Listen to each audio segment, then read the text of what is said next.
Voici une vidéo pour comprendre la notion de fonction, première partie. Nous allons voir ça en 3 temps. D'abord, qu'est-ce qu'une fonction? Ensuite, comment ça marche? Et puis enfin, à quoi ça sert? Donc du coup, une fonction, qu'est-ce que c'est? Alors une fonction, on pourrait imaginer ça par une machine. En fait, c'est une machine qui transforme. Si on est dans une usine, par exemple, euh, une usine qui fabrique des ailes de voiture. On va rentrer, imaginez, une plaque en métal. La machine va former en fait l'aile, comme ça, et il va sortir notre aile de voiture ici. Donc on rentre une plaque et il sort une aile. Il y a beaucoup d'usines qui fabriquent en fait des choses comme ça, hein, et tout produit d'ailleurs, des stylos, etc. Alors évidemment, en maths, la machine va faire des calculs, hein, vous le comprenez bien, on ne va pas faire des aides de voiture. Donc que va faire la machine? Par exemple, une machine peut multiplier par 3 et aussi enlever 1. Et donc là, elle fait deux calculs, elle va faire une multiplication et après la multiplication, parce qu'il y a un ordre, hein, après la multiplication, elle fera une soustraction. Le nombre qu'on rentre à l'intérieur, imaginons que ce soit 1, tiens. Allez, on va rentrer un. Que va faire la machine? Elle va faire x3, donc 1 fois 3, et après, elle va enlever 1. Donc ça va faire 3 moins 1, et il va sortir 2. Du coup, on entre 1, et il sort 2. Donc cette machine qui a fait des calculs a transformé en fait mon nombre de départ. Le nombre de départ, on appelle ça l'antécédent. Alors, il ne faut pas avoir peur des mots, parce qu'ici, on va en rencontrer plein de nouveaux, mais ce n'est pas compliqué. Antécédents, il faut juste les apprivoiser. Anté, en français, ça veut dire avant. Donc, du coup, on se souvient que l'antécédent, c'est celui qu'on met au départ. Et le nombre qu'on trouve à la fin, ça s'appelle l'image. Alors ça, vous connaissez déjà. On a fait ça avec la symétrie axiale en 6e et symétrie centrale en 5e. On sait que la figure qu'on obtient, quand on a tracé notre symétrique, ça s'appelle l'image. Et donc, du coup, ça nous sert à nous souvenir que l'image, c'est à la fin. Alors, évidemment, vous avez vu à l'école, on ne va pas présenter, en fait, les choses comme ça. Vous avez déjà vu ça.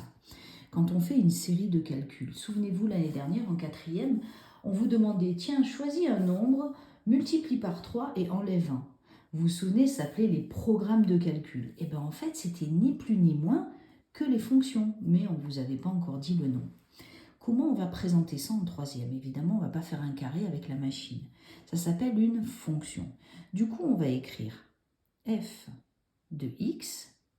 Ça veut dire que on rentre un nombre, mais comme on ne sait pas lequel, on peut rentrer -1, on peut rentrer racine carrée de 2, on peut rentrer une fraction, un demi, on peut rentrer ce qu'on veut dans la machine. Du coup, on va dire que de base, ça s'appelle x. F de x est égal à... Alors, qu'est-ce que fait ma machine? Elle va multiplier x par 3. Donc, vous savez, en calcul littéral, on dit 3x. Et ensuite, elle enlève 1. Et voilà. Donc, du coup, ça va s'écrire comme ça. La fonction f de x est égale à 3x moins 1. Ça peut s'écrire comme ça aussi. F, 2 points, x, une drôle de flèche, comme ça, avec un trait ici, 3x moins 1. Et ça se lit soit la fonction f, dans laquelle x a pour image 3x moins 1. Alors là aussi, ça peut faire peur, ne vous inquiétez pas, c'est pas compliqué, c'est juste que c'est cette façon-là que les profs utilisent pour les cours. Donc nous, on voit surtout celle-ci. Donc celle-là, je vais l'enlever, mais vous saurez qu'elle existe et vous allez la voir, hein, notamment au lycée beaucoup. Hein. Donc en fait, celle-ci, on va faire la même chose, mais en format à l'école. Donc f de 1, vous voyez là j'ai rentré 1, est égal à 3 fois 1 moins 1. Donc f de 1 est égal à 2. 3 fois 1, 3, moins 1, 2. Et on dit que 1 a pour image 2 par la fonction f. On dit aussi que 2 est l'image de 1 par la fonction f. Et voilà ce qu'est une fonction et comment ça marche. Alors maintenant, dernière partie, à quoi ça sert? Parce que c'est vrai que là, à ce niveau-là, on est tous un peu perdus, on se dit, oh là là, c'est super compliqué. Et souvent, mes élèves me disent, mais Sandra, dans la vie, on s'en sert pas de ça. Moi, mes parents m'en ont jamais parlé. Au quotidien, on ne parle pas de fonction. Alors, vous avez raison, hein, ça c'est vrai. Donc du coup, ça ne donne pas envie d'étudier cette leçon. Mais regardez, je vais vous montrer au travers d'un petit exemple. Imaginons une piscine municipale.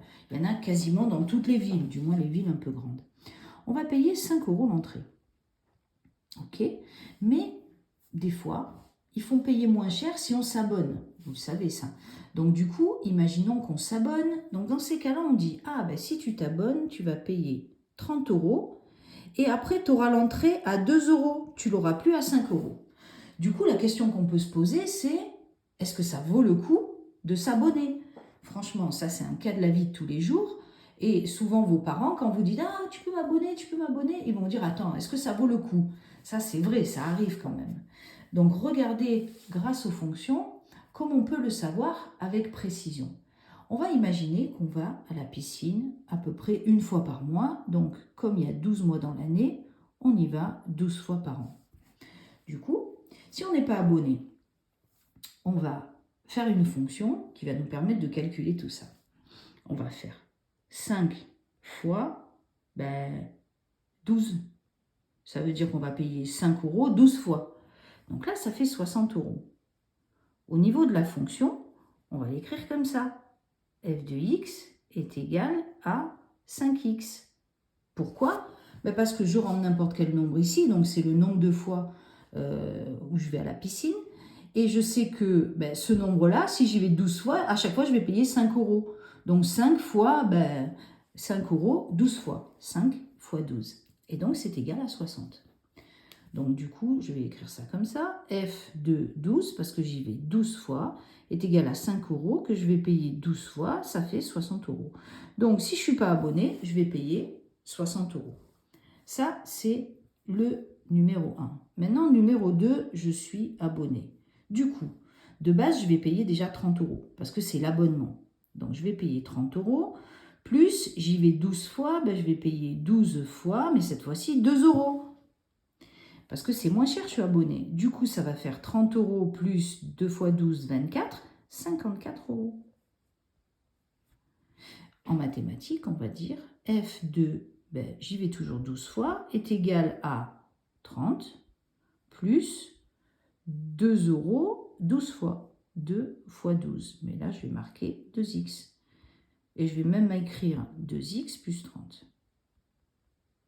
Ce qui veut dire que je paie 2 € à chaque fois que j'y vais, donc 2 fois 12, plus les 30 € de base de l'abonnement. Du coup, qu'est-ce que ça va faire? F de 12, je vais enlever ici. Alors là, on va mettre x, parce que ça, c'est ma fonction de base. J'y vais x fois.